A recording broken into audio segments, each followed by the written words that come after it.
자, 요나 이야기. 아마 다들 한 번쯤은 들어보셨을 거예요. 그 큰 물고기 뱃속에 들어갔던 남자 이야기 맞죠? 근데요, 이 이야기가 그냥 신기한 모험담에서 끝나는 게 아닙니다. 사실은 책임과 자비, 그리고 와, 정말 누구도 예상 못한 엄청난 반전이 숨어 있는 아주 깊이 있는 드라마거든요. 좀 뜬금없죠? 성공했는데 화가 난다니. 이게 무슨 소린가 싶으실 거예요. 하지만 이 질문이야말로 요나 이야기의 진짜 핵심을 꿰뚫는 아주 중요한 질문입니다. 자, 이 질문 꼭 기억해 주시고요. 지금부터 요나의 여정을 한번 같이 따라가 보겠습니다.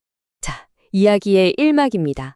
시작은 한 예언자에게 내려진 신의 명령이었어요. 아주 중요한 미션이었죠. 그런데 요나의 반응은요? 순종? 아니요. 아주 단호한 거절이었습니다. 하나님의 명령 아주 명확했습니다. 니느웨로 가라. 근데 요나는 이걸 어떻게 했을까요? 그냥 무시한 게 아니에요. 오히려 정반대 방향인 다시스로 가는 배에 올라타 버립니다. 이건 뭐 단순히 하기 싫어서 뭉갠 수준이 아니라 아예 작정하고 정반대로 튄 거죠. 그의 불순종이 얼마나 치밀했는지 딱 보여주는 대목입니다. 근데 그의 도망이 순탄했을 리가 없죠.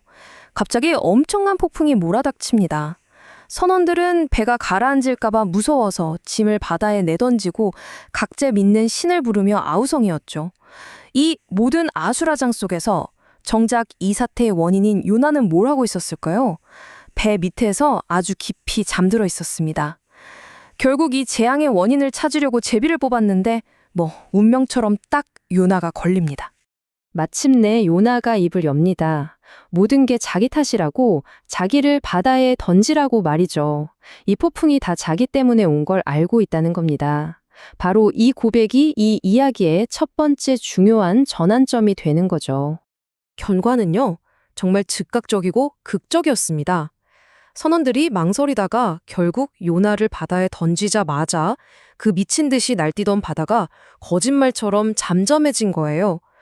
이 놀라운 광경을 눈앞에서 본 이방인 선원들은 그 자리에서 요나의 하나님을 경외하게 됩니다. 자, 바다에 던져진 요나? 그대로 죽었을까요? 아니요, 죽지 않았습니다. 이제 이야기는 그의 인생 최저점이자 동시에 가장 깊은 성찰의 공간이 될 이막으로 들어섭니다. 하나님께서 큰 물고기 한 마리를 예비해 두셨거든요. 요나는 바로 그 물고기 뱃속에서 꼬박 3일 밤낮을 보내게 됩니다. 빛 한 점 들어오지 않는 완벽한 고립, 바로 그곳에서 그는 비로소 항복하기 시작합니다. 바로 그 절망의 한가운데서 요나는 기도를 통해 아주 핵심적인 진실을 깨닫습니다. 구원은 여호와께로부터 말미암나이다. 이 한 문장, 이게 바로 그의 완전한 굴복 그리고 변화를 보여주는 결정적인 고백인 거죠. 그의 기도가 끝나자 하나님은 물고기에게 명령해서 요나를 육지에 토해내게 하십니다. 이렇게 이막은 요나의 극적인 귀환과 함께 그에게 주어진 두 번째 기회로 마무리됩니다. 자, 3막이 시작됩니다. 요나는 마침내 순종해요. 하지만 그 순종이 뭐랄까 기쁨에서 우러나온 게 아니었습니다. 그냥 마지못해 의무감으로 하는 거였죠. 여전히 그 마음은 불편한 채 니느웨를 향합니다.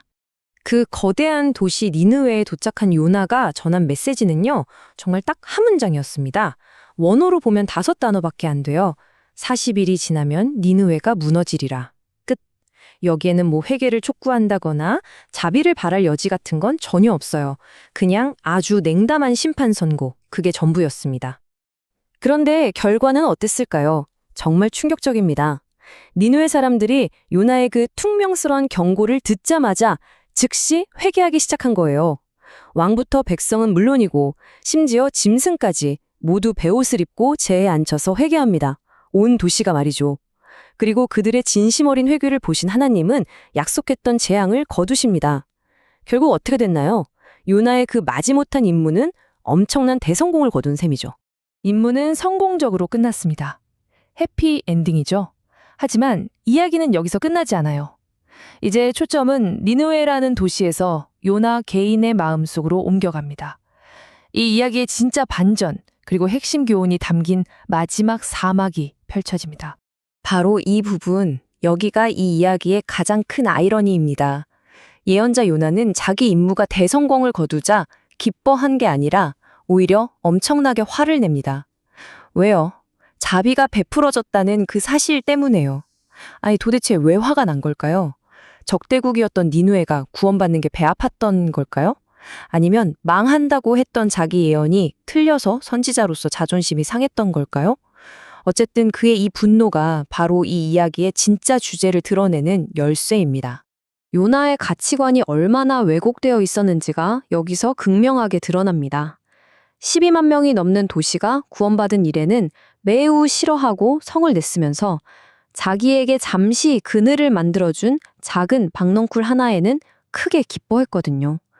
이 극단적인 감정의 대비, 이게 바로 마지막 교훈을 위한 결정적인 복선이 됩니다. 하나님은 바로 이 작은 박넝쿨을 통해서 요나에게 직접적인 교훈을 주십니다. 하룻밤 만에 자랐다가 사라진 그 식물 하나 때문에 죽고 싶을 만큼 괴로워하는 요나의 모습을 통해서 그의 관심과 연민이 지금 얼마나 잘못된 곳을 향하고 있는지 스스로 돌아보게 만드시는 거죠. 그리고 마침내 이야기는 이 강력하면서도 우리가 답해야 할 질문으로 끝을 맺습니다.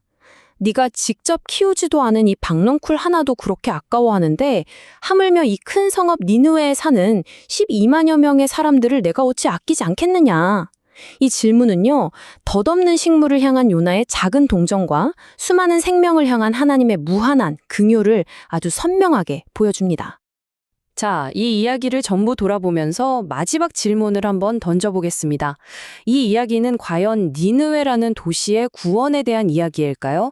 아니면 한 고집센 예언자를 변화시키려는 하나님의 교육에 대한 이야기일까요? 여러분이 생각하는 이 이야기의 진짜 주인공은 누구인가요? 한 번쯤 깊이 생각해 볼 만한 질문인 것 같습니다.